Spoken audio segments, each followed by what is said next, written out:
Bonjour à tous, j'espère que vous allez bien. Moi personnellement ça va.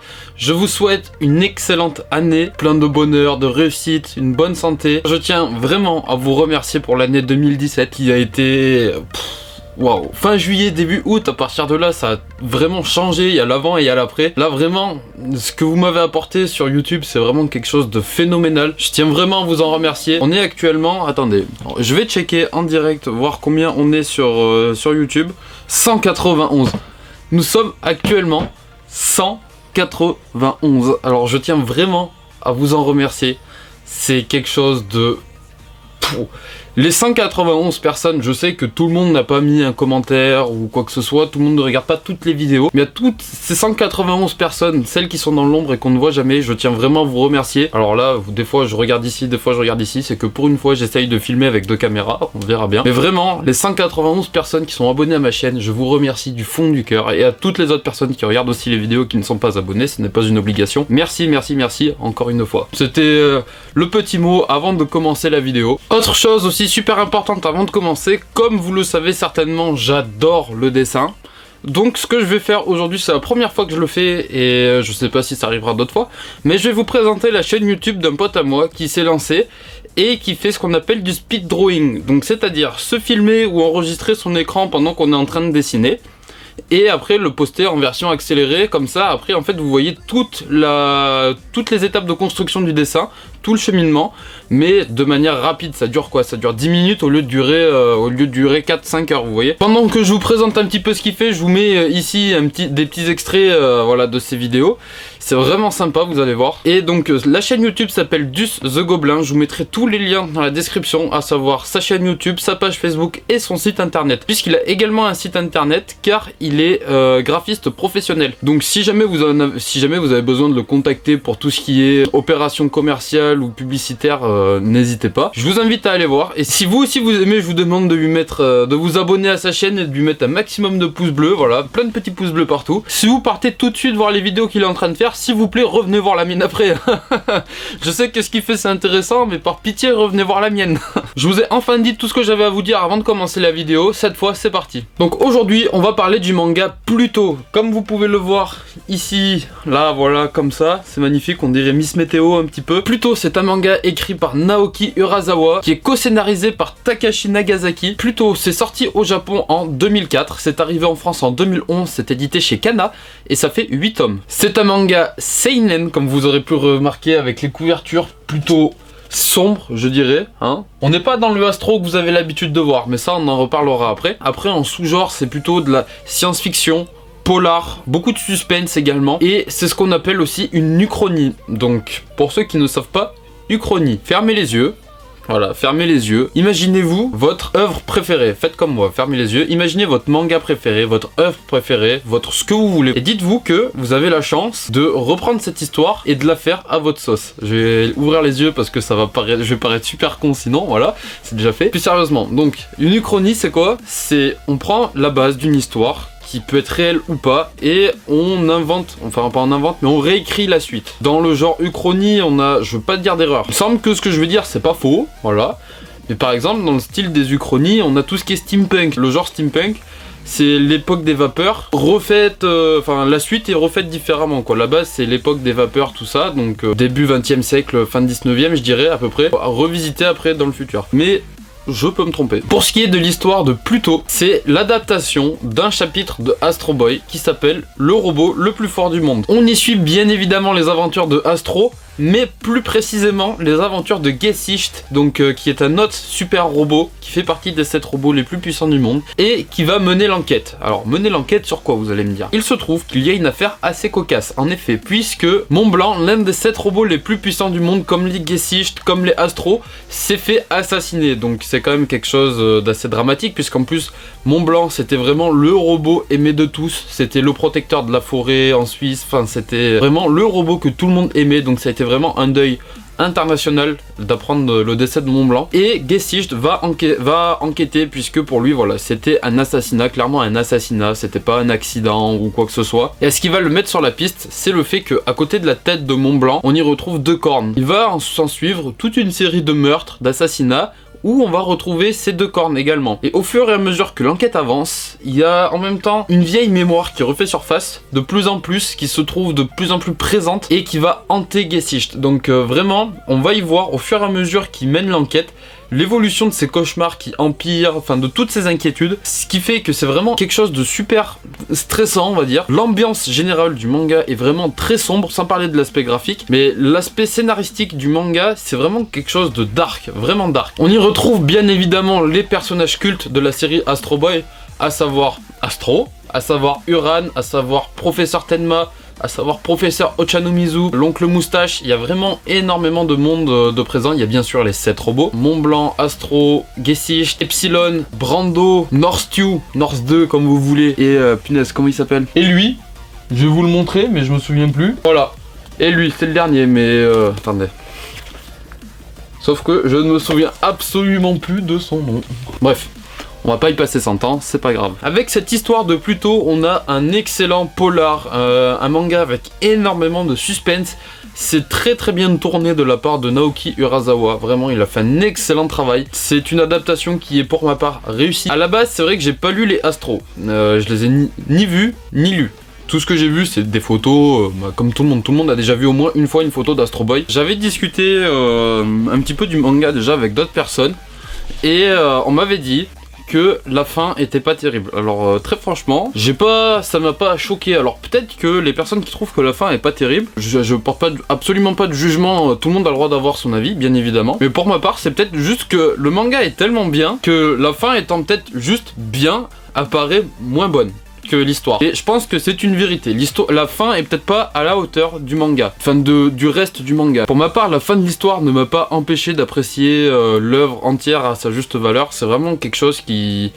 Ça doit pas vous faire peur, vous devez pas vous dire ah j'ai pas envie de lire cette histoire parce que vraiment la fin elle est pas terrible. Si jamais c'est les échos que vous avez eu, sachez que voilà, vous pouvez l'apprécier vraiment quand même, il n'y a pas de souci là-dessus. J'ai discuté aussi du manga avec une autre personne, avec un de mes abonnés plus précisément, qui m'a dit qu'il avait eu du mal à rentrer dedans, mais qu'à la fin du tome 1, ça commençait vraiment à l'intéresser. Le conseil que je pourrais donner à tous ceux qui commencent, si jamais le début de l'histoire vous paraît peut-être un petit peu lent, un petit peu mou, vraiment attendez de voir la suite. J'en ai donc fini avec l'histoire, donc j'ai envie de vous dire que place au dessin.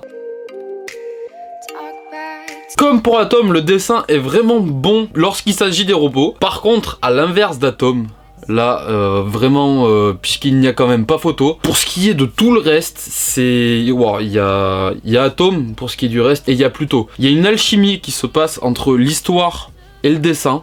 Vraiment, l'ambiance graphique et l'ambiance scénaristique, elles collent tellement bien. L'un accentue l'autre en fait. La noirceur, c'est sombre comme dessin. C'est un dessin qui est quand même vachement détaillé. Je vous mettrai quelques images, mais tout est revisité, on va dire. Quand vous allez voir Astro dans Astro Boy et quand vous allez voir Astro dans Pluto, il y a un monde d'écart. Même si graphiquement, il y a quand même quelques trucs qu'on retrouve. Par exemple, ces épis, un qui part comme ça et un qui part comme ça.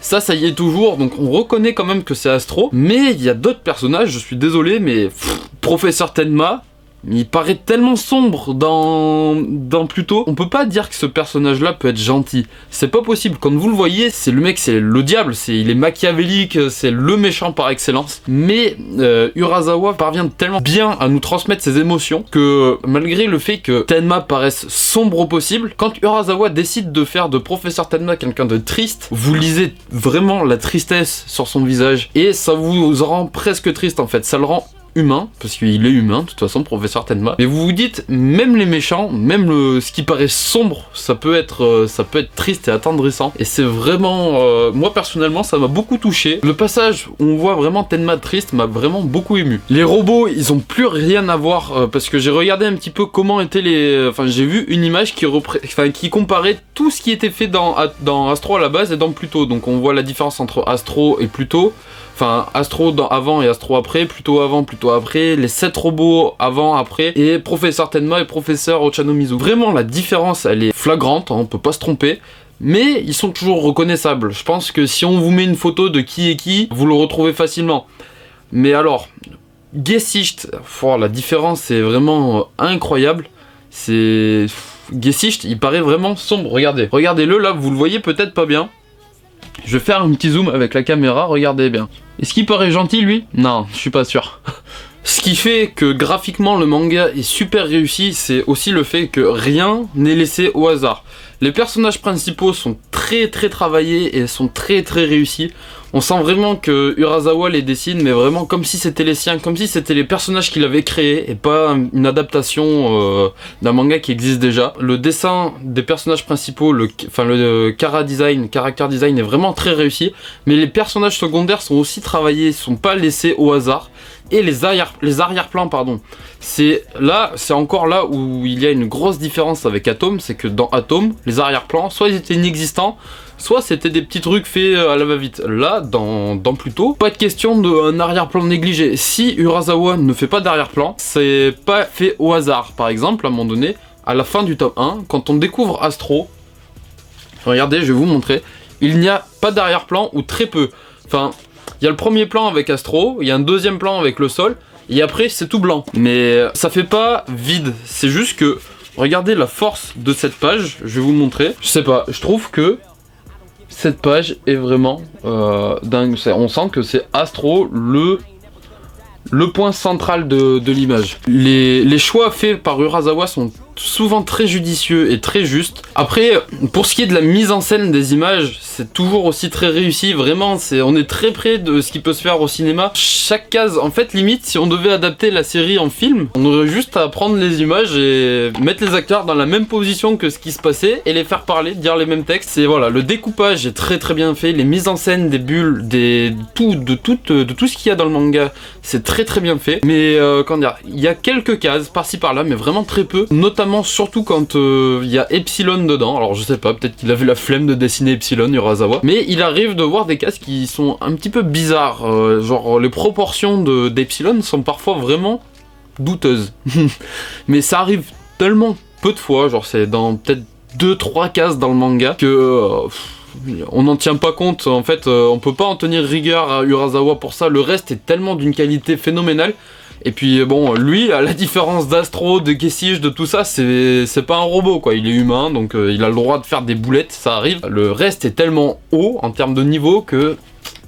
pour 3 cases, on va pas chipoter quoi. Autre point commun à Atom par contre cette fois, encore une fois les personnages ont de gros nez, mais c'était déjà le cas dans Astro à la base, donc c'est pour rester aussi un minimum fidèle à ce qui se faisait au départ. Mais Ochanomizu, mon dieu, punaise, c'est pas un nez, c'est une patate encore une fois. Peut-être que le scénario et l'interprétation de l'histoire, la manière de la lire, ça va peut-être varier suivant les personnes. On en reparlera encore une fois après. Mais tout le monde ne va pas interpréter Pluto de la même manière pour ce qui est du scénario. Mais pour ce qui est du dessin... parce que je tiens vraiment à saluer, vraiment à saluer l'ambiance graphique qui a réussi, enfin l'ambiance générale, l'aspect, enfin ce qui s'en dégage, ce qu'a réussi à instaurer Urasawa dans Pluto, monstrueux. J'ai rarement lu un manga où l'ambiance était si claire, si définie, si nette par le dessin en fait. Après c'est peut-être encore plus important quand il s'agit d'une histoire polar, seinen, thriller, enfin voilà. Dans ce genre d'histoire c'est peut-être plus important d'avoir une ambiance stressante, pesante, sombre. Dans d'autres mangas ça l'est peut-être un petit peu moins, par exemple... c'est difficile de décrire l'ambiance générale de Slam Dunk juste par le dessin quoi, enfin voilà, vous voyez ce que je veux dire. Mais là, dans cette histoire-là, ça la sublime tellement, ça apporte le manga à un niveau supérieur. Le dessin d'Urasawa permet de mettre en exergue vraiment la face cachée de Tezuka, à savoir son côté sombre et cruel de ses histoires. Il n'y a pas de détour, il n'y a pas de je me cache derrière un dessin gentil, voilà. Vous en rendez peut-être pas compte parce que c'est très finement amené, c'est fait de manière tellement habile dans ses œuvres que vous en rendez pas forcément compte. Mais là, il n'y a pas de doute. C'est la face cachée de Tezuka, vous le prenez en pleine tête dans Pluto. Le côté sombre et cruel de l'histoire de Astro s'est mis de manière exponentielle dans ce manga. Et là, vous la prenez, vous pouvez pas l'esquiver, vous pouvez pas vous dire tiens, il y avait une face cruelle chez Tezuka. Non, là c'est l'essence même de ce manga, donc vous pouvez pas passer à côté. Mais c'est aussi la magie de l'Uchronie, c'est que d'une histoire de base, vous pouvez en faire pas ce que vous voulez, mais vous pouvez l'adapter un petit peu à votre sauce. On va revenir un petit peu vite fait sur l'histoire, mais pour ma part, je trouve que ce que a fait Urasawa, c'est de permettre à tous ceux qui ont lu Astro de manière innocente, de manière enfantine, comme le shonen que c'était à l'époque, de faire découvrir à toutes ces personnes-là l'autre interprétation qu'on peut en faire, et qui était beaucoup moins évidente que l'interprétation que tout le monde a faite, quoi. Mais pour éclaircir un petit peu tout ça, je vais maintenant faire une troisième partie qui est le cadre du manga, tout ce qu'il y a autour. Alors on va aussi un petit peu parler de ce qu'il y a dedans, mais ce qu'il y a autour du manga est super important pour tout comprendre en fait. Pour commencer, il faut savoir que Urasawa a commencé à travailler sur Pluto en 2003. Et il faut savoir aussi que le 7 avril 2003, c'est la date de naissance d'Astro dans le scénario de base de Tezuka. Donc c'était une sorte de pas de clin d'œil, mais c'était déjà la première marche de l'escalier qui permettait à Urasawa de rendre hommage à Tezuka. Il faut savoir ensuite que Urasawa, le premier manga qu'il a lu et qui lui a donné envie de continuer, ça a été la lecture d'Astro. Plus précisément en plus, le chapitre sur le robot le plus fort du monde. Donc c'était vraiment une symbolique très forte pour Urasawa de pouvoir faire cette interprétation-là, cette adaptation-là. C'est plus qu'un manga, voilà, pour Urasawa. À la limite, celui-là, il l'a pas fait pour ses lecteurs comme il a pu faire le reste. C'est une œuvre qu'il a fait pour lui, pour rendre hommage à Urasawa, pour le remercier. J'ai dit Urasawa alors que je voulais dire Tezuka, mais bon bref. Le fait de pouvoir adapter son œuvre favorite à sa sauce, ça doit être quand même jouissif, mais vraiment, mais d'une puissance, ça doit être un délire. Ensuite, il faut savoir que le fils de Tezuka lui-même, était assez sceptique à la base à l'idée de faire une interprétation d'Astro. Puis finalement, quand il a vu les premiers essais d'Urasawa et les premières planches, il a donné son accord direct, à tel point qu'une fois que l'œuvre était terminée, il plaçait les deux œuvres, enfin Pluto et Astro, sur un pied presque d'égalité. Pour lui, le maître, Tezuka, et l'élève Urasawa étaient presque à niveau, et ça c'est quand même une symbolique forte. Pour Urasawa, c'était un petit peu une sorte de défi de pouvoir se mesurer à son maître, à son maître de toujours, son idole, et ça a été fait de manière tellement habile qu'il a été défié le dieu du manga en personne, enfin c'est comme ça qu'il est appelé par pas mal de personnes. Il a été défié le dieu du manga avec son manga phare, mais il a réussi à amener ça sur son terrain à lui qui est le seinen, le sombre, le dark quoi. Donc c'est quand même quelque chose de fort d'arriver à faire ça, vraiment, je répète, c'est quelque chose de fort d'arriver à faire ça. Il y a dans Pluto énormément de références, que ça soit aux autres chapitres d'Astro, que ça soit aux autres œuvres de Tezuka, que ça soit à d'autres œuvres de Urasawa, et même encore plus que ça soit à ce qu'a fait ou ce qu'a dit Tezuka dans la vraie vie. Il y a énormément de clins d'œil, de références, d'allusions. C'est tellement bien amené en plus, c'est pas genre on va faire un truc énorme, genre regardez, je parle de ça. C'est pas ça. C'est fait de manière habile. Et moi personnellement, je m'en suis absolument pas rendu compte quand je l'ai lu. C'est là que je veux en venir quand je dis qu'il y a deux interprétations de Pluto possibles. C'est qu'il y a la lecture, l'interprétation de la personne comme moi, qui n'y connaît absolument rien à l'univers de Tezuka. Voilà, je sais qu'il a fait des choses, je sais qu'il a fait de grandes choses, je sais que c'est le précurseur, que c'est Manga no Kami-sama, donc en japonais ce qui veut dire le dieu du manga, mais après j'ai pas lu ses œuvres une par une, je ne sais pas de quoi il en est en fait précisément. Pareil pour Urasawa, la seule œuvre que j'ai lue de lui, c'est Pluto. Donc je vous cache pas que maintenant j'ai vraiment très envie de lire la suite, enfin de lire le reste de son œuvre générale. En fait voilà, si vous ne connaissez ni l'univers de l'un, ni l'univers de l'autre, ni leur vie en dehors, plutôt vous lisez ça comme n'importe quel manga de science-fiction, vous vous dites ouh c'est sympa, voilà, c'est un bon manga. À la fin de chaque tome, il y a un auteur, enfin pas forcément un auteur, mais une personne importante dans le milieu du manga qui s'exprime et qui donne son avis et qui donne des informations sur Pluto et sur ce qui se passe en dehors en rapport avec Urasawa et Tezuka. Et c'est d'une importance capitale. Je vous jure que si vous ne connaissez pas l'univers des deux histoires, lisez les post-faces et vous allez comprendre beaucoup plus de choses et vous allez vous rendre compte de la puissance de cette œuvre. Vraiment, vous allez vous rendre compte de la force et du talent d'Urasawa, et il nous a fait quelque chose de fou furieux. De mettre autant de clins d'œil dans la même œuvre sans que ça soit lourd, sans que ça soit... Enfin bref, voilà, de faire autant de choses, c'est phénoménal. Ensuite, on va dire que dans la hiérarchie, il y avait Urasawa qui avait pour maître Tezuka, mais Tezuka, lui, il avait pour maître Disney. Ça va peut-être vous étonner, mais Disney était précurseur dans son domaine, et Tezuka, lui, a été précurseur dans le sien en suivant un petit peu ce qu'a fait Disney, donc tout ce qui était l'animation, tout ça. Donc voilà, pour lui, son maître, c'était Disney, et Urasawa le savait très bien. Donc on retrouve même des allusions à Disney dans Pluto, par exemple, à un moment donné, Uran lit Pinocchio. Enfin voilà, c'est pas non plus des allusions de malade, mais on retrouve voilà des petits clins d'œil par-ci par-là à tout l'univers, il y a toute la vie de Tezuka, et c'est magnifique de voir ça. On pouvait pas faire de plus bel hommage, je pense. C'est très très réussi. De plus, et là où c'est fort également, c'est que une des personnes qui a fait la postface, c'était le tome 7 ou 6, je ne sais plus exactement, dit que en fait, en gros, Urasawa se sert de Ochanomizu et de Tenma pour exprimer les deux faces, les deux personnalités de Tezuka. La face que tout le monde connaît, donc les mangas étincelants, c'est vraiment la face que tout le monde connaît, la gloire quoi. Et en la personne de Tenma, la face cruelle en fait, la face cruelle de Tezuka est souvent mise à part. C'est tellement fait de manière habile qu'on s'en rend pas compte. Mais prenez le scénario d'Astro, à la base, le scénario d'Astro c'est quoi? C'est un robot créé pour remplacer le fils de Tenma qui est mort, donc Tobio Tenma, mort dans un accident de voiture, donc déjà voilà, c'est pas terrible. Ensuite, Tenma, comme il n'arrivait pas à se faire à l'idée que ça soit pas vraiment son fils mais un robot, s'est mis à le maltraiter et l'a vendu dans un cirque. Cirque dans lequel les humains, quand ils avaient la flemme de faire un truc,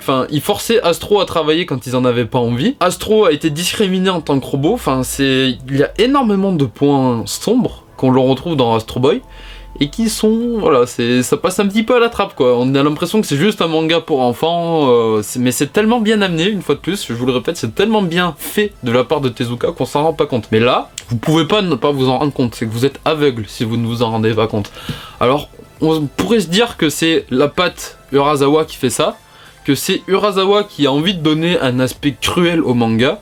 En fait non, il fait juste mettre... Enfin non. Si, il y a la patte Urasawa qui fait que c'est à ce point là, mais à la base, il ne fait juste reprendre qu'un des aspects oubliés de Tezuka quoi en fait. J'espère que cette partie sur la présentation du cadre, de l'extra manga, vous a permis de comprendre un petit peu plus tout ce qui s'est passé dans l'histoire. J'espère que la présentation vous aura plu. J'espère que la vidéo vous aura plu. Je vous dis encore merci, vraiment énormément merci pour cette fin d'année 2017, cette deuxième moitié d'année 2017. Voilà, merci à vous. Continuez d'être là en 2018, c'est tout ce que je vous demande. J'espère que ce n'est pas trop, j'espère que vous le ferez vraiment. Continuez de me faire vos retours comme vous l'avez fait depuis le début, c'est vraiment grâce à vous que les vidéos sont devenues ce qu'elles sont devenues. Quand je vois la différence entre la présentation Slam Dunk et la présentation Atome, vraiment il y a rien à voir, en espérant que 2018 soit encore plus fou que 2017. Du coup, je vous souhaite encore une fois une bonne année, une bonne santé, plein de réussite et je vous fais de gros bisous. À la prochaine, ciao ciao.